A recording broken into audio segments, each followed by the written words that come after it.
All right, welcome everybody who's rolling into the Zoom room for today's Authentic Growth webinar. I see the participant number ticking up here, so we're going to just let a couple minutes roll in so people can get through the Zoom hoops and get settled. If you were planning to be at an AI webinar, you are in the right place. So welcome. We're glad to have you with us today, joining from all across the country, really, and maybe beyond. This is going to be a great conversation with a room full of marketing and digital transformation experts. We won't be able to cover everything today, but we hope we're going to give you some really great nuggets, actionable ideas to take back to your business.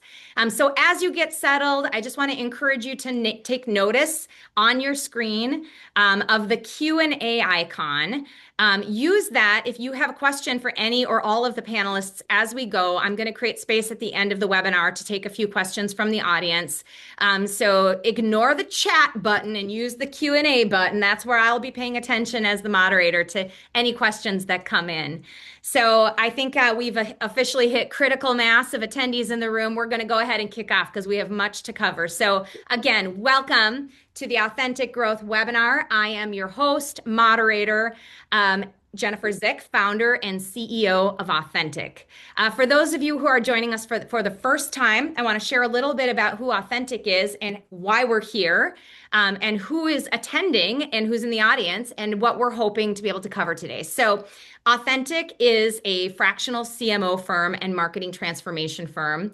We help great growing businesses to overcome random acts of marketing and confidently take the next right step toward healthy, authentic growth.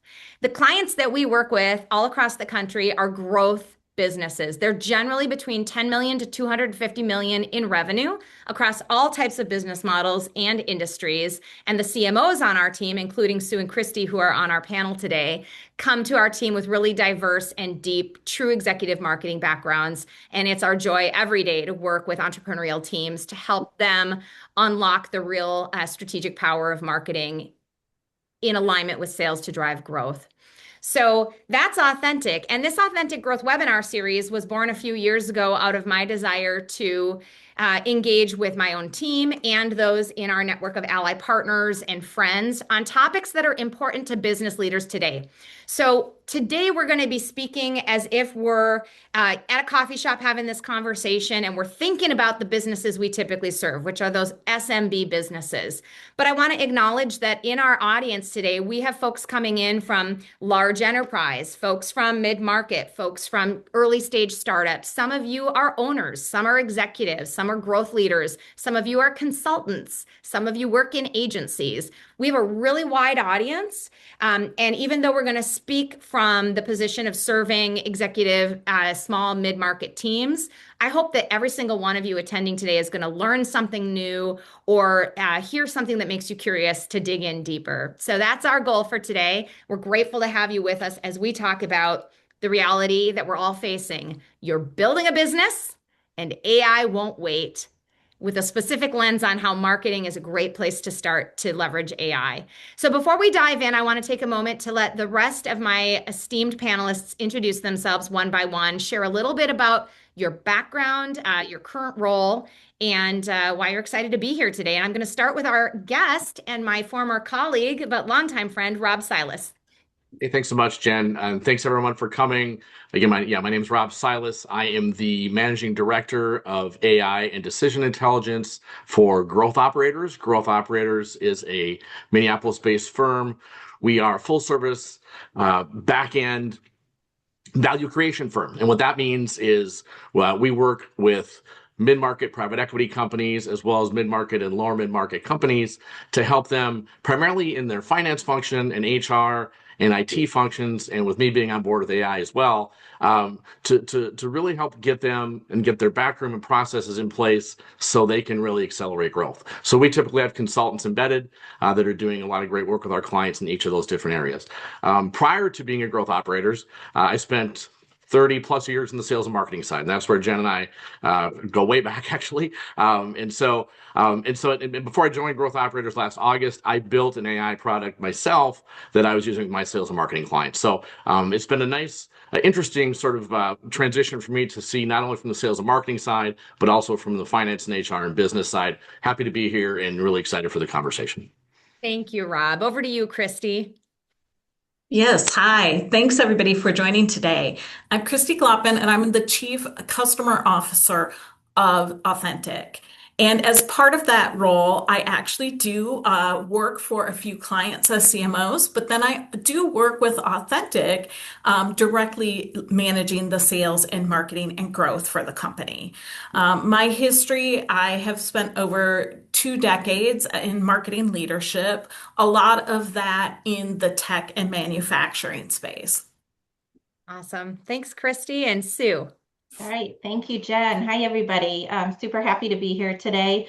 My name is Sue Rodeman. I'm a fractional CMO for Authentic and have the honor of working with growing companies and helping them drive their marketing strategy and really help them achieve some of the goals that they have.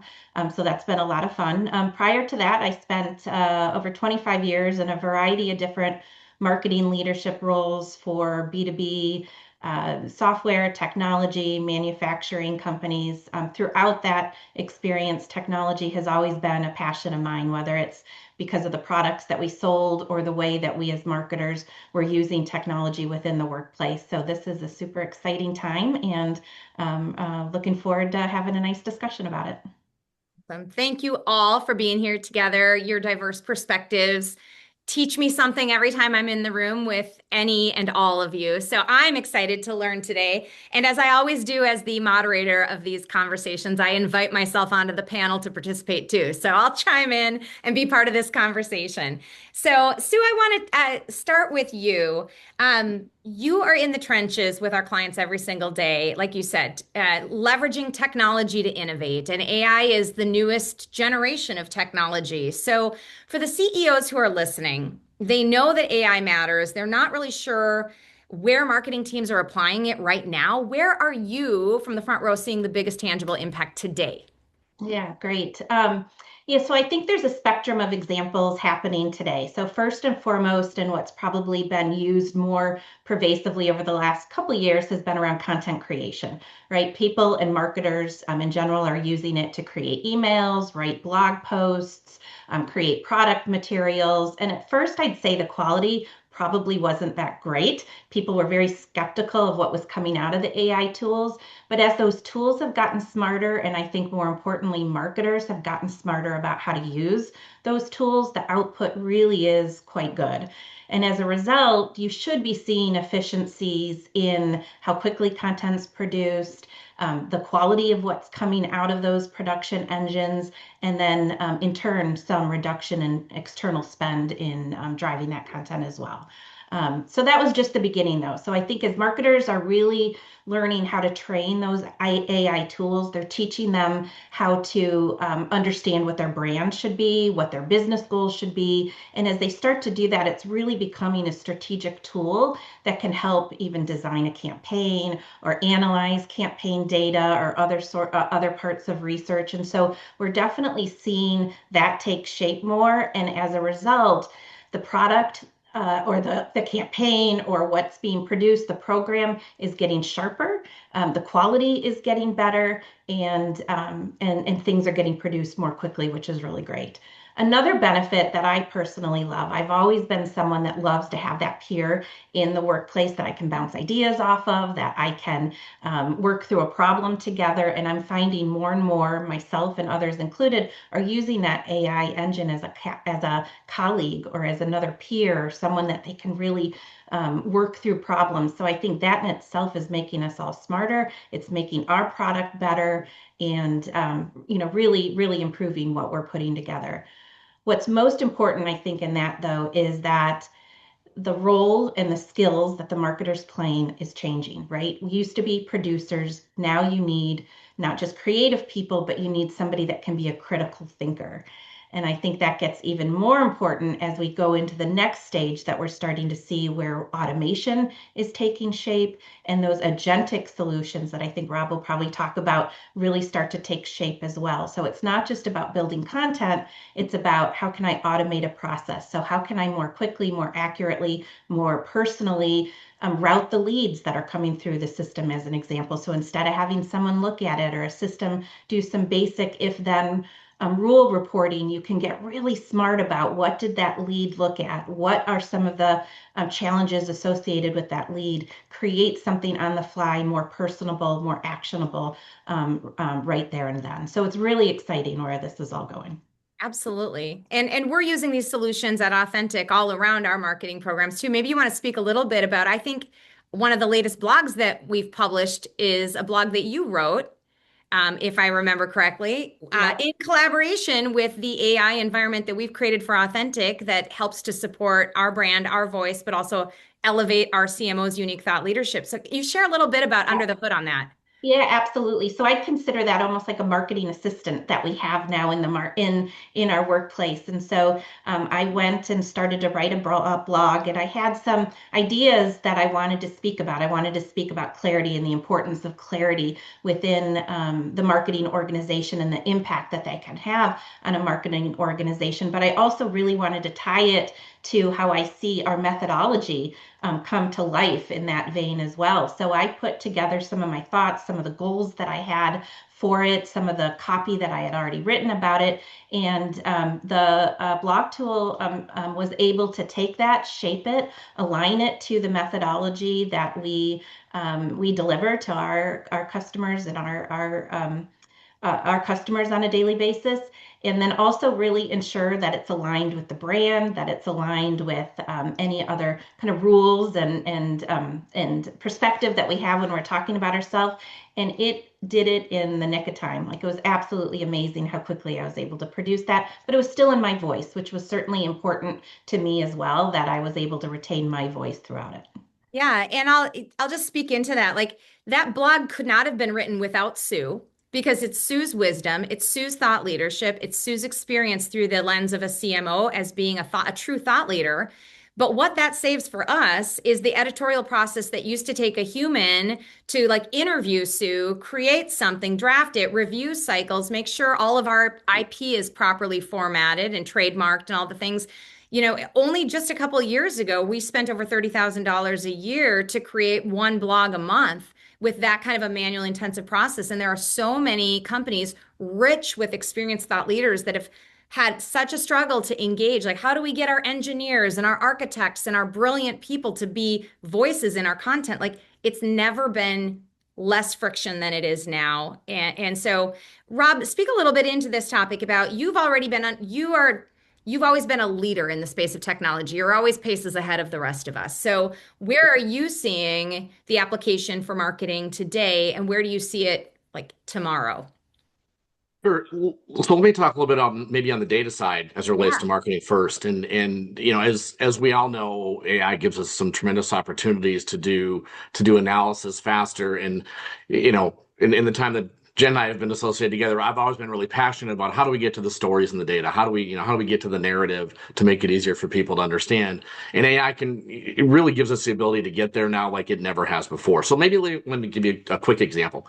I've got a marketing client where we do a weekly report, and it's always been just typically a weekly report, and we're integrating data from HubSpot, Salesforce, Google Analytics, and LinkedIn, and so that report in the past to put that all together, would typically take after narrative and everything else. It would typically take a couple of hours to do that, right? Well, now today we can take all that data, and one of the things I think is crazy great about AI is that we can take literally the raw data from each of those sources and giving Claude some instructions on how to look at it. It will synthesize all of that, put it in a dashboard for us. So that's created along with narrative. But the great part about it is even 6 months ago with AI, I would have to look at the detail on the campaigns. It wasn't doing a great job of pulling that in, but now it pulls the campaign detail data in, puts it into the narrative, in context. And of course, as you said, Jen, I make sure we QA it and we look at the narrative and that it makes sense. But it's taken a couple hour process, literally down to like 15 minutes. And so, and the shift that we're all experiencing, of course, right, is that now the shift is data prep. We don't have to spend as much time on that. We don't have to spend as much time on creation. It's really looking at the narrative and that higher level critical thinking, like Sue said, as well as making sure we're spending time in QA. So that's the bit of the shift. But the value for the client, of course, is they're getting things in a much more timely fashion, and frankly, just a better deliverable. Which is what we're all trying to get to. And so I just want to give you all that example. That's a very simple one. It's a small one, but it's a real one. And I will tell you that the capability of the tools, as we probably all know, and if you don't know, you should know, has accelerated greatly since December, and especially on the data side of things. Me being a data guy, I used to the ability to crunch numbers accurately. It was good. It wasn't great. And now just in the last literally 4 months, that's changed significantly in a very positive way. So that's just a kind of a current state example of where we're at. Yeah.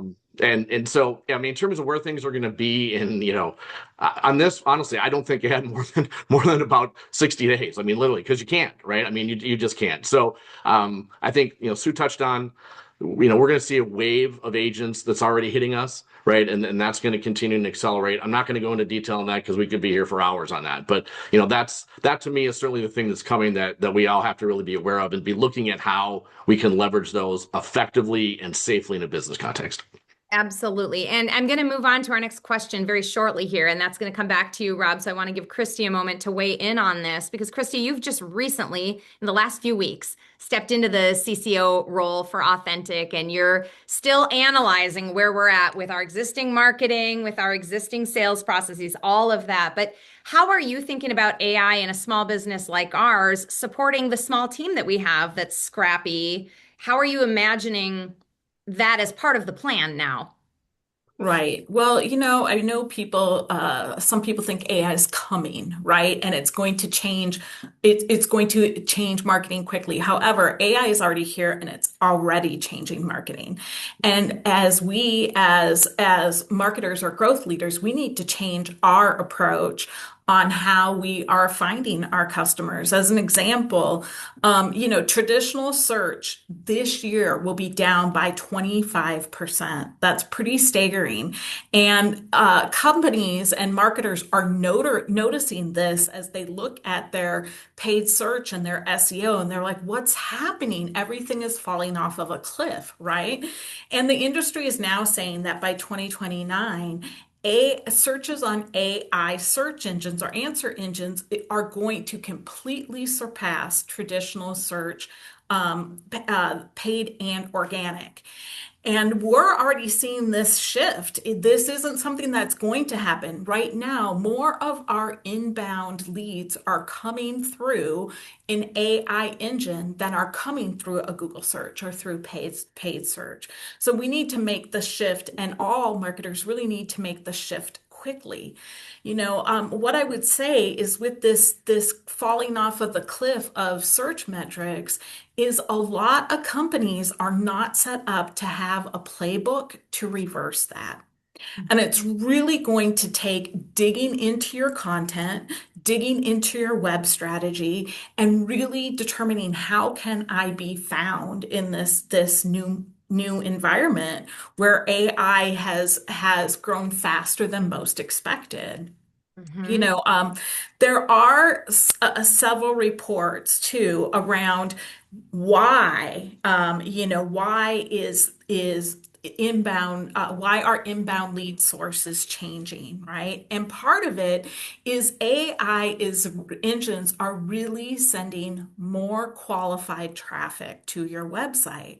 And so as that's taking place, example, SEM Rush's current research that they put out is leads coming to you from AI are converting 4.4 times more than leads coming through search. And that goes back to what Rob said is, these platforms were pretty good, but in the last 4 months, they've really evolved and they've become pretty great. Yeah. And a lot of folks in buying positions or senior leadership positions that are looking for partners, it is saving them a ton of time. Yeah. You Yeah. I know, can quickly affirm with a really fun little side story on that. And I can already tell you guys with our panel that we could spend a whole hour on one question here. And so I am going to keep us moving because this is so rich. But we've been tracking for the last year and a half leads coming to our website through AI versus traditional search. And I can totally affirm that trend line. The other fun and funny thing that happened is I'm working on a deal right now with an AI tech company. We work with many companies in tech. And they found us, one of their partners found us through an AI search, which is why he thought us to be so valid. Meanwhile, their very CEO knew our salesperson and didn't think about us. They were finding us through AI, which was the most trusted resource for their business. And so here's the good news. There's so much that's possible right now. And here's the bad news. Whatever you had in your content marketing plan 6 months ago needs to change. This is why you never have mhm. a marketing plan that's set it and forget it or just run it. You don't just run a marketing playbook. The world is changing too fast. And now I could give you a whole pitch for why our methodology is agile. I won't go there now, but I'm coming back to you, Rob, on this next question because you have always sat at this interesting intersection of marketing, sales, business intelligence, and now that's expanding even in those back office functions. And you're building AI solutions for clients, but you're also building AI solutions for growth operators and helping lead their leaders through that change. And change management is really the crux of what we're facing right now overall. That's the biggest picture. So can you walk us through what does it look like to drive AI education and adoption within the org you're part of? What does that look like? Yeah, that's a great question, Jen. So I guess first, what I'm going to say to everyone is, when you're thinking about AI adoption, I think it's probably just natural for most of us to look at it and say, "Gosh, we feel like we need to be moving faster," right? And the reality is, no matter where you are in the spectrum, you're not alone. And I'll give you one evidence point on that. And some of you may have seen this. Just in the last week, OpenAI announced they're going to just about double their workforce in 2026 in terms of adding headcount. And one of the primary reasons that they're doing that is because they're seeing that companies are struggling with adoption, right? And so they're dedicating a big chunk of their new hires to people that can help companies with adoption. By the same token, Anthropic, who owns Claude, when they launched their Cowork for Enterprise product about a month ago, they did the typical launch in our webinar. They had 3 Fortune 500 companies on stage talking, and one of those companies very intentionally talked about adoption, which to me was, having been around technology for a long time, to hear a technology provider in their launch talking very intentionally about adoption really resonated with me. That, oh my gosh, they're seeing that everyone's having a hard time trying to figure this out, right? So just to let you know, if those two companies are thinking about it, you're definitely not alone. So as I think about adoption, as Jen said, we could talk about it for hours. So I'm gonna give you three buckets and maybe a little nugget in each of the three buckets. So the first bucket is, obviously this has to start from the top, and we all know that that's true with anything. What I'm going to say here is the key is show and not tell, right? AI is a medium that's the easiest to use technology that we've ever seen, and so for leaders to show what they're doing and to show that throughout the organization makes a huge difference. And I'll even just say growth operators. Our CEO, Rick, he's in Claude creating stuff and he's super excited about it. He's showing people what he's doing. And guess what? Then people get excited, right? So I know that's very simple, folks, but it's really, really important. And to take that the next level down, I have a couple CEOs that I talk to that have done something similar with their leadership team. So they've asked their leadership team every week to allocate a chunk of time to doing work in AI, and then their weekly leadership meetings, they don't just talk about it, they show it. right? And so they're showing their colleagues what they're doing. They're creating examples by doing that. They're sharing that with the organization. And again, what a way to start to empower your team to say, here's what I'm doing. It helps the leader understand what's possible, what's reasonable. So those are, again, I know very simple examples, but to me, what I've seen, very, very powerful. So senior leadership buy-in, show, not tell. As we go the next step down from senior leadership, how do we adopt across the organization? Well, again, that's a huge topic. So I'll state the obvious, but again, I'm going to ask you all to think about this very intentionally, which is you have to have a process. And so we have a 7-step process that starts with understanding business outcomes first. What are our measurables? We can make the measurables really simple because sometimes they can be sort of intangible. Then let's go from business outcomes to use cases, understand how technology layers into that, understand how the people side layers into that, which I think we're not talking about enough, frankly, right, from a change management perspective.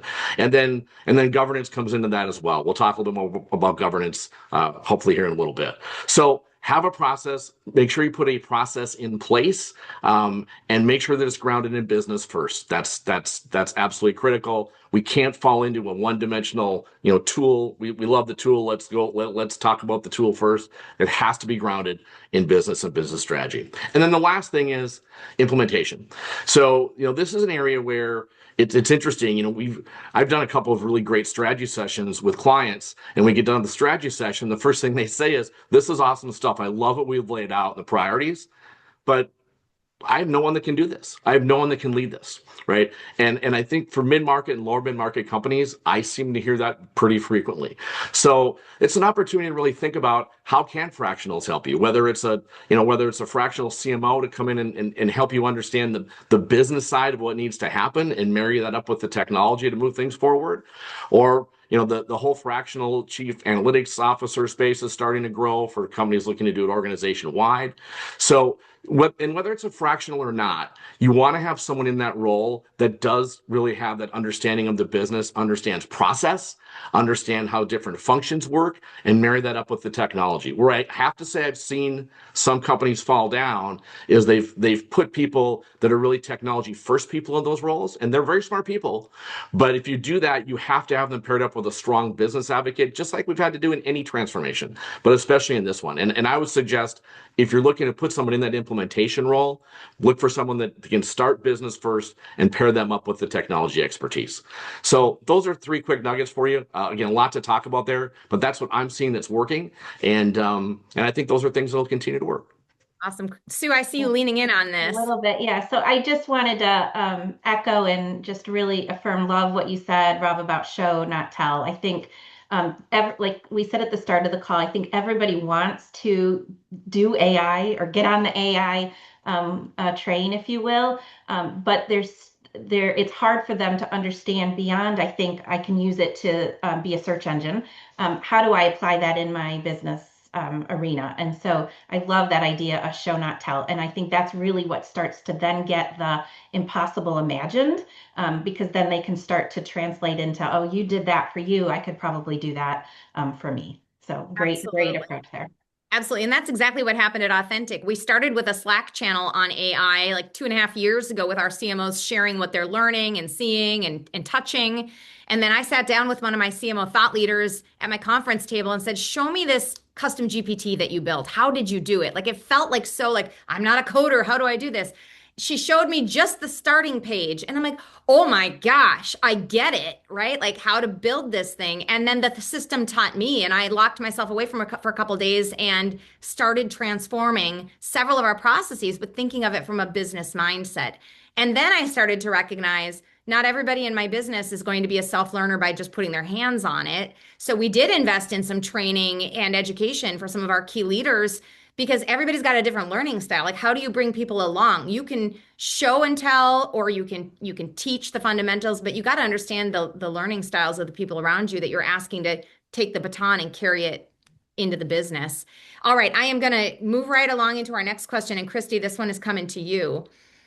You recently shared some pretty eye-opening data about how, and you just already touched on this, about how buyers are finding companies and what's about to change and is already changing dramatically. So what do CEOs need to be paying attention to right now about how AI is reshaping how their potential buyers find them?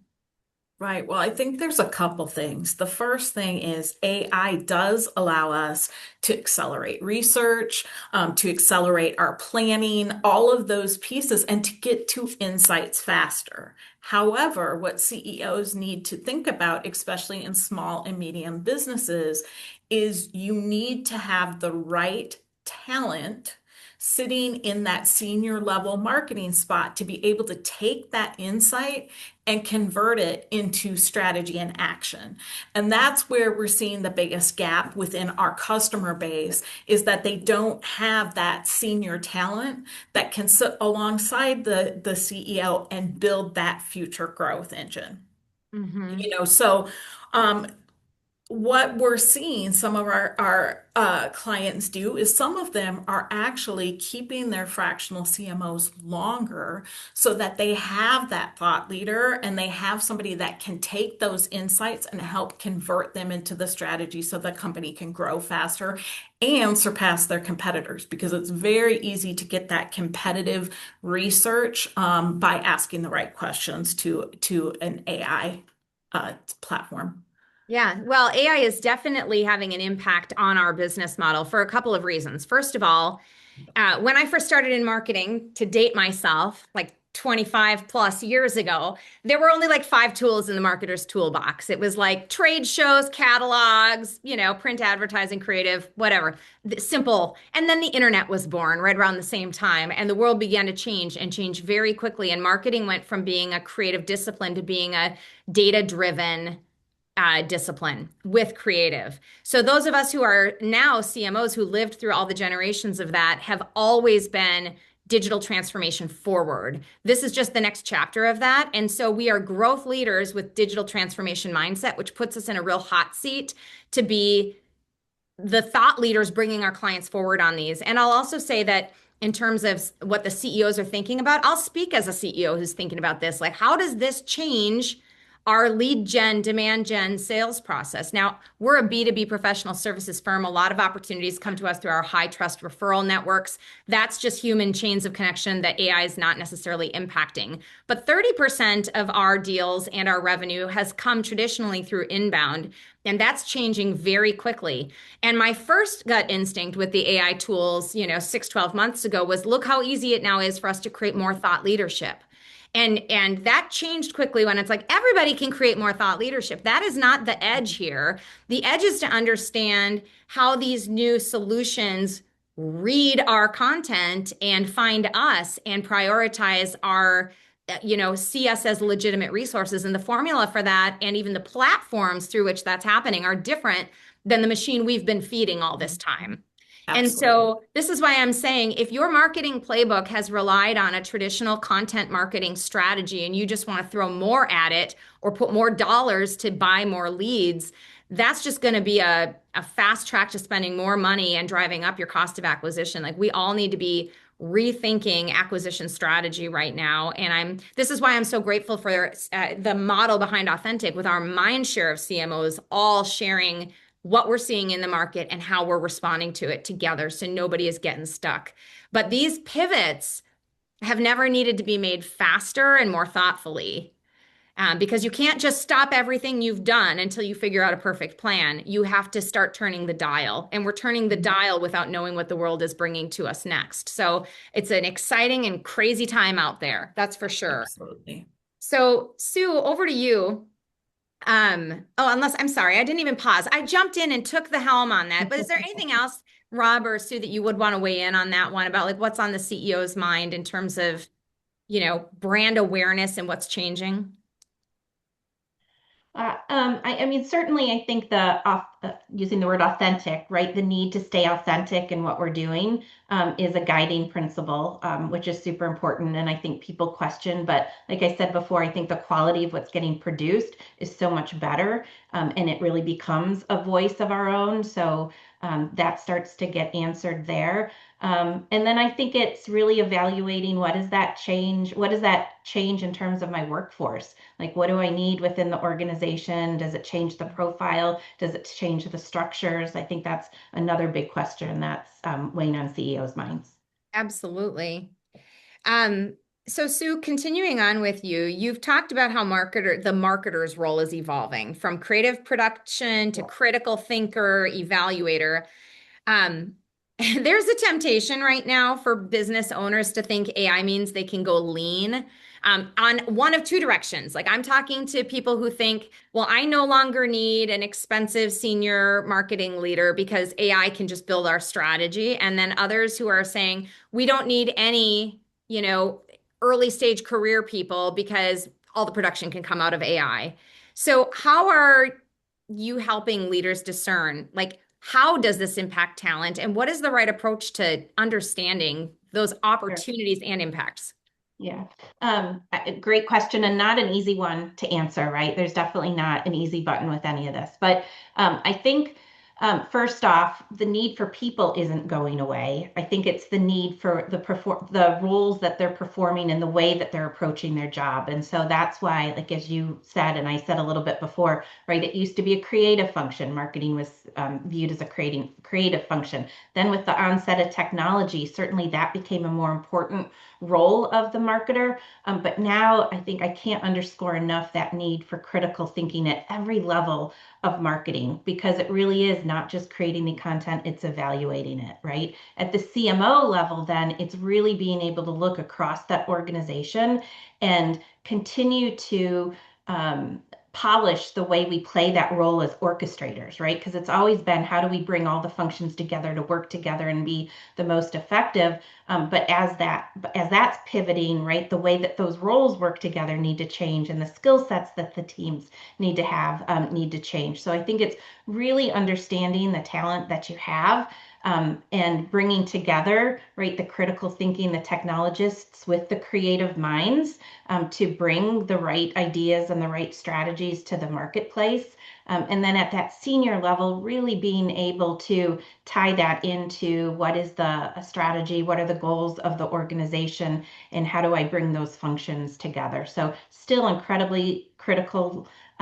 Maybe there's efficiencies, there's absolutely efficiencies along the way, but I think it means that the quality of the work being produced is better and the speed that the work is being produced is faster.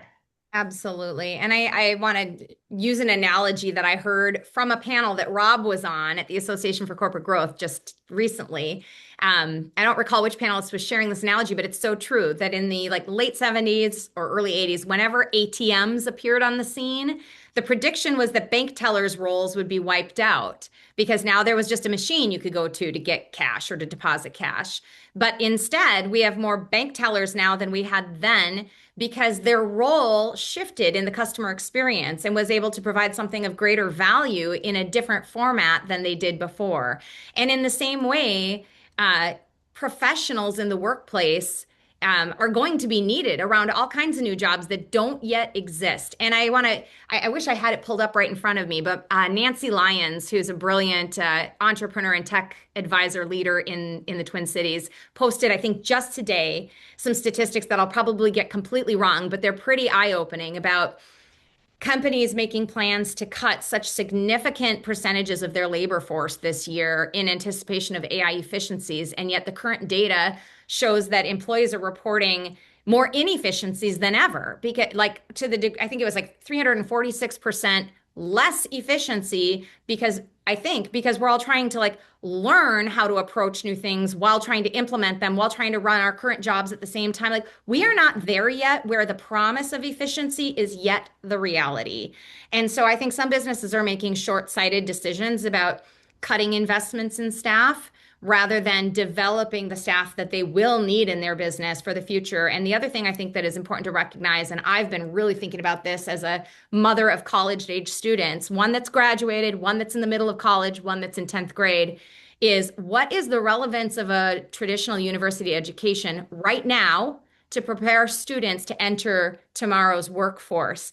And I think it's important that as business leaders, we recognize that traditional universities will take time to catch up. Just like I remember what the universities were teaching in digital marketing when I was practicing it. And I'm like, the gap was so huge, right? Theory versus reality of how fast things change. That's happening right now. And we need to be ready to hire young people and train them quickly on technologies they've been told are banned and scary and not to use at all during their educational journey, right? So I just went on a whole tangent there. Any other thoughts on around the table on this in terms of staff and resources? I definitely agree on your perspective on college, Jen, but I think it's similar to organizations that are still fearful of AI, right? And they don't want the AI tools for whatever reason, lots of them good to be used within the workplace. But at the end of the day, people are using those tools one way or another, right? They're using them to support their functions. So it is really critical that organizations start to build a strategy around it, the guidelines around it, standardize on tools where they need to. And I think that's an important role for the CMO too, to have a really big seat at that table to help drive what some of that governance and that strategy and that application needs to be. Absolutely.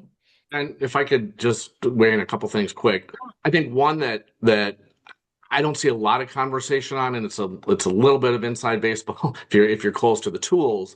But one of the biggest considerations you have to make if you're looking at making significant job cuts and literally replacing roles is the cost of using AI as a replacement for that role. And so one of the primary ways that the frontier tools, that they get revenue is through what are called token costs. And just think of token costs as essentially kind of API transaction costs back and forth. So when you go to replace a role, maybe that person is using AI in the role and they had a certain level of volume and that was affordable. But if you completely replace them, those transaction costs are going to go up significantly because you're going to be relying more on AI. And we all know as we look at the financials of the frontier models, especially OpenAI and Claude, et cetera, they're all upside down. So I expect that we're going to see token costs go up over time. So my point to all of you is, if you are considering, downsizing and replacing with tools, please be sure to run some scenarios on just what can happen from a cost perspective in doing that. And I think that's something that it's easy to throw platitudes around and say, yes, we can cut bodies and we can grab a bunch of subscriptions, will be good. It's not true. So you really need to take those considerations into place and take that obviously very seriously. I think the last thing I'll just say on job displacement is, and I'll be a little bit of Debbie Downey here, maybe, I do expect that while I'm bullish on what's going to happen in the longer term, I do think we'll probably see some pain in the shorter term. I think that's just a reality. It's an unfortunate reality, but it is. But at the same time, we all have agency. We all have to make sure that we're doing what we can to know how to use the tools and add value, and know how to position ourselves with that being the case. I think longer term, we're going to see it. I just think it's going to take some time, and we may see some displacement in the short term. Yeah, thank you for those frank perspectives. It's fascinating to think that we're all getting hooked on the free to, low cost version of what's possible. It's like we signed up for the free trial practically, but there's reality. Reality is coming. It's coming. That's Yeah. right. So thank you for that. That's so important. And Rob, you and I and all of us in this meeting, we've all lived long enough to have experienced many iterations of technology transformations, right? I already kind of referred to that, like what marketing looked like before the internet was born. And after the internet came, mobile and social and marketing automation and all of these tools that promised to radically change the way that consumers and business people buy. And they did. But at every one of those cycles, I was selling marketing and technology and services around that. It's like every single time we go through a new innovation cycle, somehow CEOs and business owners think this is the magic easy button now. All of a sudden, this is it. This will be it. And I'm seeing that for sure right now. So, Rob, what's the advice that you would give a CEO who wants to move fast, but from where you're sitting, like, how do you move fast without going off the rails and being delusional about this being some kind of easy button? Yes, as you see, we have all lived that, and we're living it now more than ever. And I think largely because AI is just so easy to use and access, right? I think we can think that it's easy. if you want to move, if you, in order to move fast and to not go off the rails, I'll state the obvious. It's kind of the threads you've heard me talking about all throughout the panel here, which is the foundations that have always been true through these transformations. They are still the foundations, right? So it's start with business, start with strategy first, not technology first. You have to take into consideration people, process, and technology in equal weighting.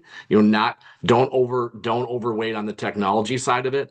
And the reason that those foundations are even more important now is because of what's different now, right? And what's different now, as we all know, is the pace of change is crazy, right? It's ridiculous. But you need to have those foundations. You need to have those durable things in place. So, and the kind of analogy I give is this: if you think about AI as kind of sitting in the middle of a circle, right? We know that that's going to continue to change and it's going to continue to evolve. So, what you need to have around that, as sort of your wrapper around that, those are the foundations. And if you have those foundations in place, knowing your processes, knowing how your processes may change, I think the other thing that's huge with AI is as I think we all know, is just context. So what's the context? What's the internal knowledge in your company that you can capture and use to create that wrapper, create that moat around the AI that adds to what the AI is outputting. So it's not just AI's output, but it's specific to your organization or even to your people. You can create skills in any of the tools that are specific to a person that they can do their work and apply the skill to it to get that more personalized, more valuable output. So those foundations are so important to wrap around it. So that's the other thing I would tell folks. And just quick, if you want a playbook, here's a quick little playbook for you of the things I've already talked about. Let me highlight 3 or 4 of them that if you want to get up and running fast, I think you need to have. One is, again, start at the top and show not tell. That's hugely important to get people excited.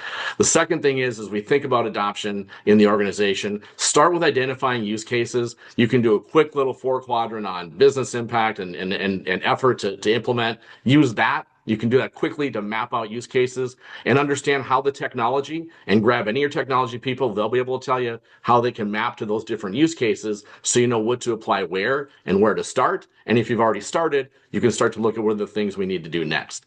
I think a lot of the hype that's been out there about how pilots have not turned into production is true, but I think that's changing with the change in the models. I think we're going to see those cycles really compress, and that you can get from pilot to production easier and faster. So it's those 2 things for sure. Don't ignore the people side, as we talked about. Jen, you mentioned that, in the change management side. I think it's so critically important in any change management thing that we meet people where they are. And Jen, you touched on that a little bit earlier, but we need to understand the skill sets that our people have.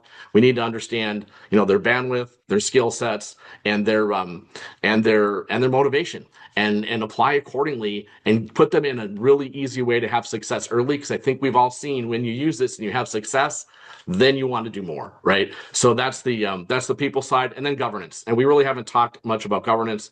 I'll just say with governance, you need to have a layer across the organization. That's the kind of hey dummy stuff that we know we need to have that we can't screw up, that goes across the org.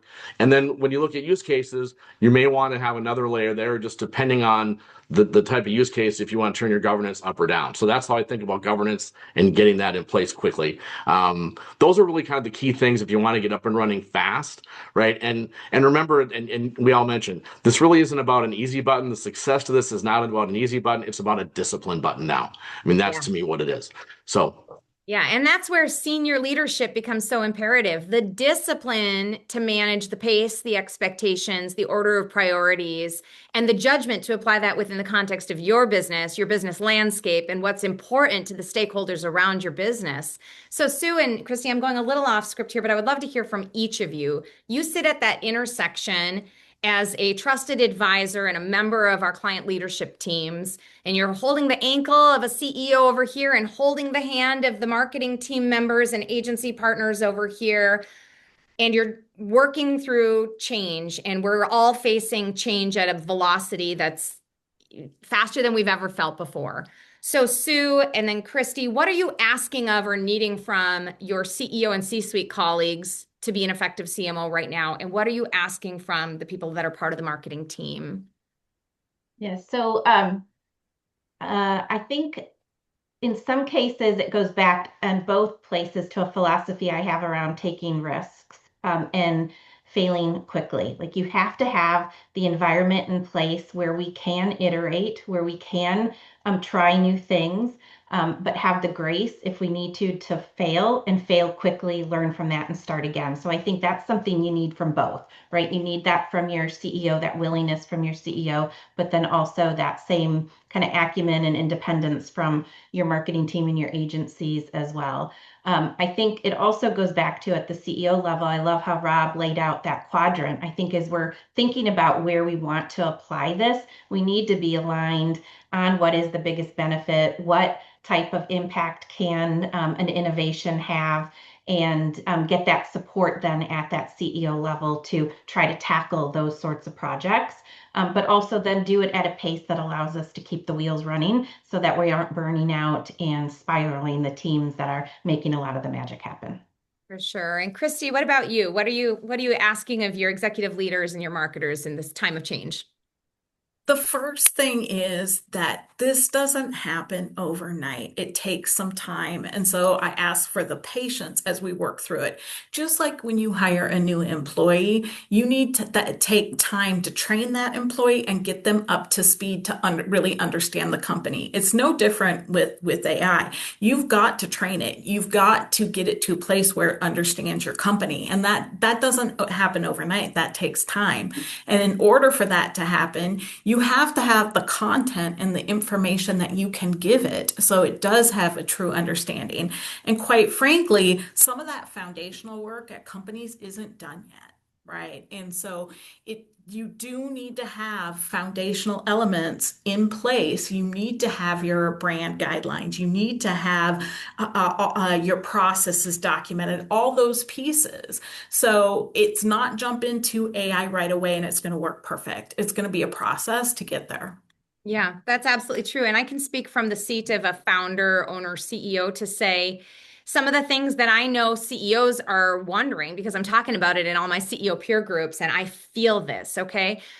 Last year, when we made the investment in company-wide AI, the horse that we bet on was ChatGPT because they were in the lead on that race last year, right? And I told the team and I told my leaders as I was investing in their training, I'm like, hold loosely to this particular platform. We're in the AOL era of AI right now, and we're going to go through many iterations before a front runner emerges, if a front runner does emerge. And at the same time that these systems are racing for the lead, all of our existing platforms inside of our businesses, whether like us, you run on Google or you run on Microsoft or you've got certain finance platforms, whatever, they're all embedding AI within their systems as well at different paces with different functionalities. And so I'm trying to balance this teeter-totter of what's my philosophy about my tech stack right now? Because I just added to my tech stack to bring AI on, but I also am experimenting with with Claude over here and other solutions over here. And as a small business, I can't just like roll out every version of everything to everybody on an enterprise scale. I have to do it thoughtfully. And so I'm sitting in a seat going, do I wait for a skip generation and stay with chat with everything I've taught it about my business? Or do I bring everybody over to Claude and I bring all of that knowledge into a completely different environment because it's got new features? Or do I wait till the next? It's a hard time to be a business owner and to think about your tech stack investment and the change through that process and bringing everybody along on change. So maybe I just say that to commiserate with the other business owners and CEOs in the crowd to say, if you feel overwhelmed, if it's keeping you up at night wondering like you're already running a business that still needs you to run it, when are you going to like I feel like I need to lock myself in a closet and figure out how to build an agent right now, right? And then show the team. Like these are the real things that are keeping us awake at night. So I just want to let you know you're not there alone in all of this change. That's why we've created this webinar today and this series of webinars is so that we're doing this together. We're learning together. At Authentic, we believe in Mindshare. We really believe that we're all better and stronger together. And we have a spirit of abundance. Like we don't want to hold back and be gatekeepers. We don't want to try to charge our clients 5 times the fees for what now takes us, that much less time to do. We want to give them the benefit of the efficiencies we're finding. We want to innovate and be on the front end of this together and bring our whole community, all of you who are watching today, along with us. So and many of you watching could teach us a few things, so we'd love to hear from you too. But with only a few minutes remaining in our time together, I want to turn it over to the audience where I see a couple questions have come in. I'm going to start with this one from an anonymous attendee who says, Rob, good point on AI not being free. So, how does one estimate the cost when implementing AI to complete a function? We don't really know how many tokens or transactions that would be required, so not sure how to estimate that. Um, Great question. I don't know either, but I'm just telling you, like in my business, the process we're modeling it out. I mean, it's just like modeling out anything else, right? Is if you're not sure, you take your best guess. So in my world, I'm looking at, for our consultants and for the ones that have used AI, looking at usage patterns, just estimating how much time, we've saved in certain. I have some data on that. I don't have data on other pieces, so I'm estimating some of it. The other thing I'm looking at too is, where this gets a little bit more in the weeds is just there's costs for different models, even like within Claude. We're big Claude users. So within Claude, there's different models, and we use different models that have different token costs for different tasks, right, to save us money. And also with Claude, we're going to buy some subscriptions and run some through the API and do both. And so it's a great question. There are a number of factors to take into consideration. I would just say, do the best you can, estimate where you have to with best guesses, and run scenarios. Say here's a worst case, here's a best case, and here's a middle case. So that's the best we can do right now. Yeah. Or like, let's ask Claude. Hey, Claude, how much are you going to cost in the future when? Right. Well, Claude created my whole model for me, so now I'm just filling in the numbers. Right. Yes to this being a great question. All right, another question for the panel, building on Jennifer's point about prior innovation cycles in marketing will AI adoption be driven more? This is a predictive question again. Will AI adoption be driven more by best-in-class point solutions like Claude, Chat, those, or by platforms that integrate into existing MarTech stacks, like the AI that HubSpot's building out and the AI that is part of my Canva and all the other things that we're using? Any thoughts on that? Predictions? Who's got a crystal ball here today? I should have one on my I desk. think I think it's a really challenging question, right? But what AI put in your current tech stack and your current tools like a HubSpot is there for a very specific purpose to get more value out of HubSpot and to allow you to be better at your targeting and whatnot. Unless they tie to the databases of where all of the content is living, right? They won't be able to do everything, right? So from a research standpoint, I really do think that you're still going to be using that external platform, not one that sits inside of your current tech stack. Sue, do you have any perspective on that? Yeah, hard to say, but that's where I was going to go as well, that I think it's going to be a combination of the two, because I think you're not going to want to recreate with your custom GBT what HubSpot can do within its systems, but there's always going to be things that are going to be unique to your organization or maybe cross types of systems that would require a custom, call it GBT or Claude, for yourself. So I believe there's going to be an element of both. But I do also believe what is embedded in those enterprise systems is going to keep getting better and better and broader and broader as well. Agree. Well, and you got to believe those enterprise players are going to move as fast as they can to protect their turf and make sure that they don't lose to other AI-enabled solutions. And so from my seat, again, as a business owner, looking at our MarTech stack and our general operating tech stack, it's going to get more expensive before it gets more efficient, because we have to keep the legacy tools because they run our business today, and we need to layer on innovation tools and figure out where they fit. And right now, those innovation tools are basically starting to pick up for a lot of what I used to have to custom figure out in spreadsheets and in documents. They're not replacing my CRM. They're not replacing my payroll system. They're not replacing G Suite as our central organizational structure. They're amplifying our ability to do the work that we've done as professionals in spreadsheets and documents and be more efficient in those kinds of functions and roles, and then learning how to use the other tools and get out of them what we need. So I think this is going to get more expensive before it gets more efficient. And nobody is going to be able to stay on the leading edge right now is staying on the bleeding edge. You'll be the one taking all the risk, putting in all the costs to stay on that edge. Like I always try to run my business from early adopter, leading edge, not the bleeding edge, learn from the people who are going out in front of me and then try to embody as much of that best practice as possible. This hour has flown by, and I don't have more time for questions from the audience without running over. So we're going to go ahead and gently land the plane right here. But I know that any of these panelists whose names are on this screen would love for you to reach out to them via LinkedIn, via Authentic's website for our team. If you have specific questions and you're looking for just to tap into the mind of an expert in a specific area here, we would love to help. We're here, we're better and stronger together, and we'd love to be a partner with you on that journey. And I know Rob and his team feel the same. So thank you so much for tuning in today. We're going to run this series with 2 more upcoming webinars on AI related topics, bringing in perspectives from other CEOs and perspectives from the tech makers that are on the bleeding edge, making it come to life. So you won't want to miss those. More on those 2 events coming up soon. For now, go forth, be awesome, shine your light, be a blessing. Don't lose hope. We're going to do this together. It's exciting. All right. I'll see you back for the next show. Take care, everybody.